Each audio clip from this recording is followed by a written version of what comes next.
옳은 소리. 박정훈 칼럼. 대한민국 국민의 목숨값. 2022년 6월 24일. 사람에게 가격을 매긴다면 이상하게 들릴지 모르지만 국민의 값이란 주제로 글을 쓴 적이 있습니다. 2010년 IT 대지진 때입니다.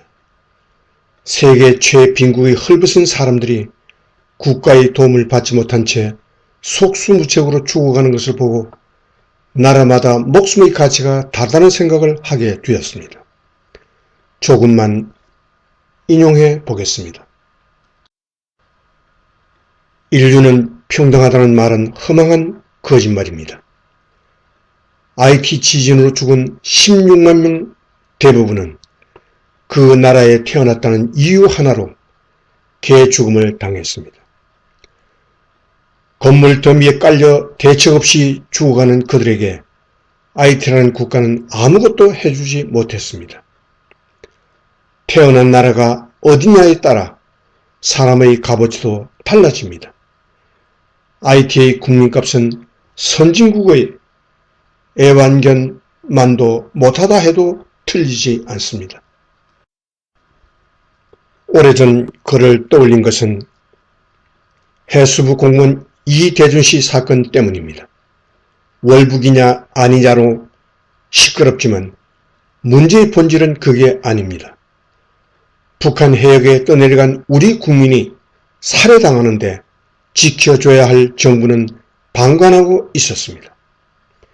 문재인 청와대는 실종된 이 씨가 북경비선에 발견됐다는 군 보고를 받고도 아무 조치를 취하지 않았습니다. 보고 3시간 뒤 이 씨는 사살됐고 시 씨는 불태워졌습니다. 당시 문 대통령은 자고 있었다고 합니다. 죽음 앞에 선 이 씨에게 대한민국은 존재하지 않았습니다. 핵심은 국가의 부재입니다. 한국인으로 태어난 사실이 고맙게 느껴질 때가 있습니다. 그것을 가장 절실하게 느꼈을 사람이 석혜균 선장일 것입니다. 2011년 해군의 아덴만 여명작전으로 구출된 그 기적같은 드라마의 주인공 말입니다. 당시 청해부대 작전팀장으로 현장을 지휘했던 김규환 대위는 피가 말리는 결단의 순간이 있었다고 수레했습니다. 해적에 납포된 화물선을 급습해 조타시를 장악하는 데 성공했지만 그곳에서 석 선장이 총알 6발을 맞고 죽어가고 있었던 것입니다. 해적 잔당이 배 어딘가에 숨어 있을지 모를 상황에서 석 선장을 응급 이송하는 것은 위험할 수 있었습니다. 선 구조냐, 작전 계속이냐, 그 어려운 갈림길에서 김 대위는 선장부터 살린다는 결정을 내립니다. 그리고 아주대 이국정 교수팀이 현지에 급파됩니다. 사경을 헤매는 석 선장을 국내로 데려와야 했지만 의료 장비를 갖춘 에어 앰뷸런스를 빌리는데 4억 원이 필요했습니다. 급박한 상황에서 이 교수는 내가 돈을 내겠다며 사인을 했답니다. 그렇게 어렵게 국내에 이송된 석 선장은 수차례의 대수술 끝에 살아날 수 있었습니다. 닷새 만에 눈을 뜬 석 선장은 병실에 이곳은 대한민국입니다라는 현수막이 걸린 것을 보고 아, 살았구나 하는 생각이 들었다고 합니다. 자국민이 위험에 처해 있다면 어떤 비용, 어떤 대가를 치르고도 살려내는 것. 이것이 바로 국가가 국민을 제대로 대접하는 방식일 것입니다. 민주당 구권력층이 그토록 미워하는 이명박 정부 때 있었던 일입니다. 한나라 국민의 목숨값은 내가 공경에 처했을 때 국가가 반드시 구하러 올 것이란 믿음의 크기에 비례합니다. 그런 면에서 미국은 전 세계에서 국민값이 가장 비싼 나라입니다. 단 한 명의 자국민을 구하려 외교 군사적 역량을 총동원하는 나라가 미국입니다. 살아서는 물론 죽은 뒤에도 절대 잊지 않고 유골이라도 수습해 데려옵니다.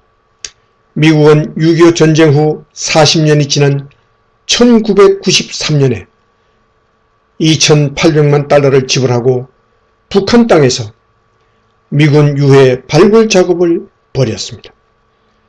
2018년 트럼프가 김정은을 싱가포르에서 만났을 때도 유해 송환 항목을 합의문에 넣는 것을 잊지 않았습니다. 우리는 어떻습니까?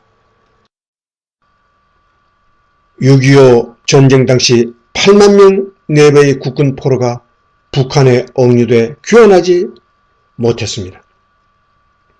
정전협정 후에도 이런저런 사건으로 북한에 피랍돼 못 돌아온 우리 국민이 516명에 달합니다. 하지만 이들의 송환 문제가 대북 협상에서 우선순위에 올랐던 적은 단 한 번도 없었습니다. 세월이 흘러 백발이 승승해진 국군 포로가 자력으로 탈북한 사례가 80명 있을 뿐입니다. 일본은 달랐습니다. 2002년 평양을 방문한 고이즈미 총리는 김정일과 벼랑 끝 담판을 벌인 끝에 북한이 과거 일본을 납치한 사실이 있음을 시인받았습니다. 그리고 그때까지 생존해 있던 5명을 일본으로 데려왔습니다. 왜 우리가 일본 국민보다 못한 취급을 받아야 합니까? 자국민이 지옥에 있는데 구출해 내겠다는 국가 의지가 없는 나라를 나라라고 할 수 있습니까? 민주당 구 권력은 이태준 씨의 죽음을 방치한 것으로도 모자라 진실까지 덮으려 하고 있습니다. 이시 사건이 아무것도 아닌 일이라는 그들이 세월호 사건은 세금을 572억 원을 쓰며 9번이나 조사하고 또 조사했습니다. 세월호 희생자를 그토록 애도하던 이들이 천안함 장병들에 대해서는 경계의 실패로 매도하기까지 했습니다. 같은 국민의 목숨마저 이념으로 차동두는 그 냉혹함이 섬찟할 뿐입니다. 박정훈 논설실장 출처 조선일보.com 이상 2022년 6월 24일 아침에 보내드린 박정훈 칼럼 대한민국 국민의 목숨값이란 옳은 소리였습니다.